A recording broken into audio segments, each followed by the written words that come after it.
Hi guys, welcome to IWM buzz. मैं हूं श्वेता गुप्ता और आज मैं आप सभी के सामने लाई हूं खतरों के खिलाड़ी सीजन 13 कंटेस्टेंट्स के खास इंटरव्यू, जहां कंटेस्टेंट्स रेडी है साउथ अफ्रीका में अपने फियर्स को सामना करने के लिए। इस बार जंगल थीम है और इस बार कई सारे आपको ट्विस्ट देखने को मिलेंगे। वहीं कंटेस्टेंट्स भी काफ़ी एक्साइटेड है शो को लेकर, तो चलिए देखते हैं उनके एक्सक्लूसिव इंटरव्यू। नायरा का कुछ चीज मैं जरूर उसके अंदर डालती हूँ, उसके अंदर चैनलाइज करके उसका एक ऑरा बनाया था, कैरेक्टर बनाया था। Definitely this time they will get to see the out and out person that I am. इसमें मेरी सहन शक्ति, मेरा मेंटल स्ट्रेंथ, मेरा फिजिकल स्ट्रेंथ कैसे काम आता है, मेरी खुद की शक्तियां कितनी है, ये मैं खुद जान पाऊंगी after I go to the show. Hey guys, this is Nyra Banerjee and you guys are watching me on IWM बस।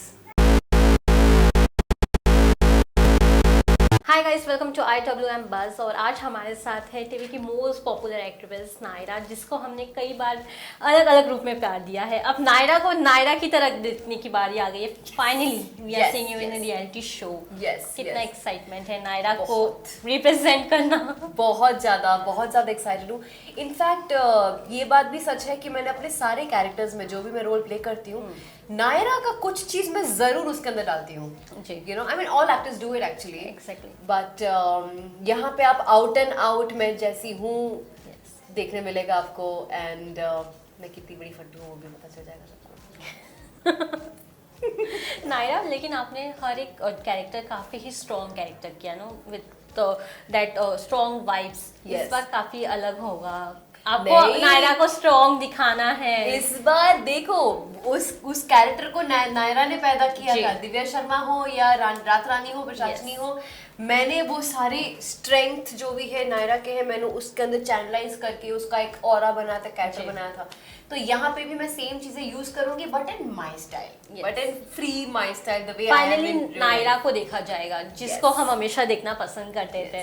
नायरा, शो में कई बार आपने स्टंट्स किए हैं, लेकिन ये स्टंट काफी अलग होगा। पिशाचनी में तो आपने हार्नेस को पकड़ के ही रखा था all the time.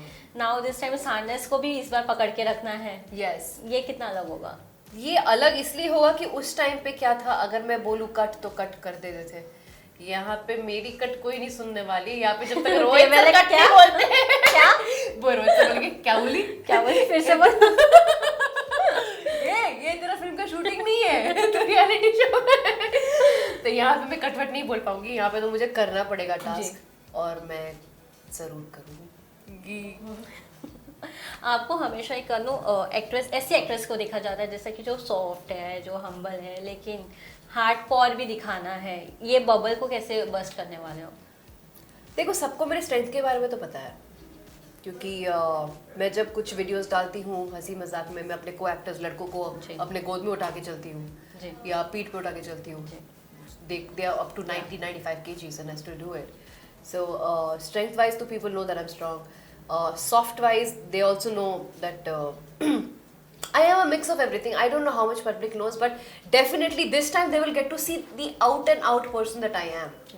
You know, so it will be a discovery for me also. मैं भी तो खुद को स्क्रीन पे देखूंगी कि मैं, अच्छा नायरा ऐसी है, मुझे खुद को नहीं पता मैं कैसी हूँ। नायरा को रिप्रेजेंट कर रहे हो, तो नायरा की एक क्वालिटी जो आप सभी के सामने लाना चाहोगे, because we want to see your real quality in front of audience. My real quality, you know, my real quality मैं खुद फाइंड आउट करने वाली हूँ इस शो में। मुझे पता है मैं फिजिकली स्ट्रांग हूँ, मुझे पता है मैं मेंटली स्ट्रांग हूँ, लेकिन मैं उन चीज़ों में स्ट्रांग हूँ जो मैं रेगुलरली फेस कर रही हूँ। ये जो चीज़ें हैं वो रेगुलर चीज़ें नहीं हैं।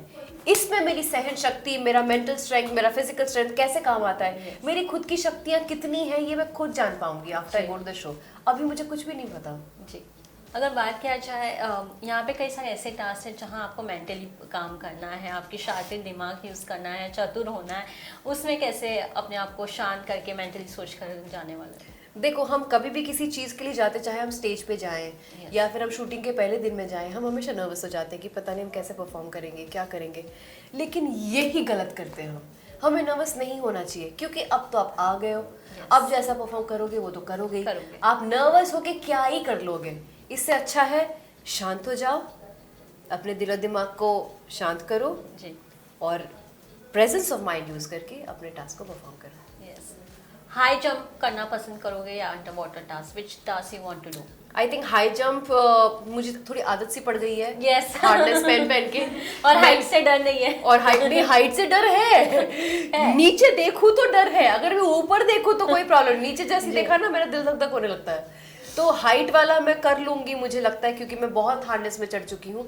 अंडर वाटर मुझे बहुत डर है, मुझे डूबने का एक बचपन से ही डर है, इसलिए मैं कभी स्विमिंग नहीं करती थी। बट अब भगवान ही करवा रहे हैं मुझसे, कर लूंगी। ओके, स्टंट करना प्रीफर करोगे या रेप्टाइल्स के साथ स्टंट करना प्रीफर करोगे? Which one? स्टंट करना प्रेफर करूंगी मैं। रेप्टाइल्स डर लगता है? हाँ। नहीं, मुझे डर नहीं, क्रीपी लगता है, ऐसा लगता है जैसे मुझे गुदगुदी हो रही है पीठ में, मैं सहन नहीं कर सकती। यस। अगर बात किया जाए, शो में बहुत सारे ऐसे कंटेस्टेंट हैं जो ऑलरेडी प्रिपेयर कर रहे हैं अपने आप को, या तो कोई स्विम कर रहा है, कोई कुछ और कर रहा है। आपने क्या स्टार्ट किया है, कैसे अपने आप को प्रिपेयर करना स्टार्ट किया है? देखो, एक तो मैंने 4 महीने से कुछ वर्कआउट किया नहीं था। Yes. तो मैं एकदम से मेरे सारे मसल्स लॉस हो चुके थे और मैं चिल कर रही थी, मस्त खा पी रही थी, सो रही थी, घूम रही थी। अब जैसे ही पता चला मैंने जिमिंग स्टार्ट कर दिया है। सो फिजिकल फिटनेस में मैं एक वेट ट्रेनिंग कर रही हूँ जिससे मेरे मसल्स ग्रो हो, वहाँ पे यूज़ हो गई मसल्स। एक बॉक्सिंग कर रही हूँ ताकि मेरी स्ट्रेंथ एंड स्टैमिना पे काम हो। एंड मैं स्विमिंग सीख रही हूँ, क्या ही सीख लूँगी लेकिन फिर भी सीख रही हूँ ताकि मैं बेसिक्स पानी में खुद को कैसे हैंडल करना है, ब्रेथलेस कैसे नहीं होना है, ये सब चीज़ें ताकि मैं हैंडल कर सकूँ। और टास्क को एटलीस्ट मैं कोई भी टास्क हमें 10 मिनट के अंदर करना पड़ेगा या फिर 5 मिनट के अंदर करना पड़ेगा। मैं जितना अपना स्पीड यूज़ के जल्दी करूँगी उतना ही जल्दी एक स्टंट से बाहर आ पाऊंगी। तो मेरा पूरा फोकस ही ये है कि मैं इफेक्टिवली हर टास्क को परफॉर्म करूँ और आगे बढ़ूँ। करंट वाले टास्क भी होने वाले हैं। हाँ, shit. So are you preparing for that also? मैं थोड़ी खुद को भी शॉक ट्रीटमेंट दूंगी, पता नहीं क्या होने वाला है, बट कर आई डोंट नो यार, आई डोंट नो। ओके, कौन सा कंटेस्टेंट आपको टफ लगता है अभी से? मैंने उन पे ध्यान नहीं दिया है, मैं सिर्फ खुद पे ध्यान दे रही हूँ क्योंकि मैं खुद को नर्वस नहीं करना चाहती हूँ। मैं ऑलरेडी बहुत नर्वस हूँ, मैं खुद पे काम करना चाहती हूँ। वहाँ पे जो होगा देखा जाएगा, भगवान देख लेंगे, जो होगा देखा जाएगा, बस ऊपर वाले पे छोड़ दो। एक मोटिवेशन जिसके साथ आप जर्नी पे जाओगे? देखो, मुझे दिव्यांका त्रिपाठी और जन्नत जुबैर बहुत अच्छे लगे। उन लड़कियों में बहुत बहुत दम है और मुझे नहीं पता अभी तक कोई फीमेल कंटेस्टेंट क्यों नहीं जीती है। नहीं जीती है ना अभी तक, हाँ। बहुत कम हुई है। और मेरे आंखों में ये लड़कियां बहुत फायर बॉम्ब्स थी और मैं सच में फीमेल जेंडर को हाईलाइट करना चाहती हूँ कि लड़कियां भी जाबाज होती है, उनमें भी स्ट्रेंथ होती है, उनमें भी गट्स होती है और वो भी स्टंट्स लड़कों के साथ परफॉर्म कर सकती हैं। अगर मैं ये एग्जाम्पल सेट कर पाऊँ मेरे लिए बहुत खुशी की बात होगी। जी, okay. So Naira, one message for the audience जो काफ़ी ही बेसब्री से इंतजार कर रहे हैं आपको टीवी स्क्रीन में देखने के लिए। थैंक यू सो मच, आपका प्यार और सपोर्ट के लिए हमेशा। मुझे आपके बहुत सारे ब्लेसिंग्स की ज़रूरत होगी क्योंकि मैं बहुत नर्वस हूँ और मैं प्रिपेयर्ड नहीं हूँ, लेकिन मुझे पता है आप लोगों के एक्सपेक्टेशंस को मैं एट पार रखने की कोशिश करूँगी and I will definitely give my best.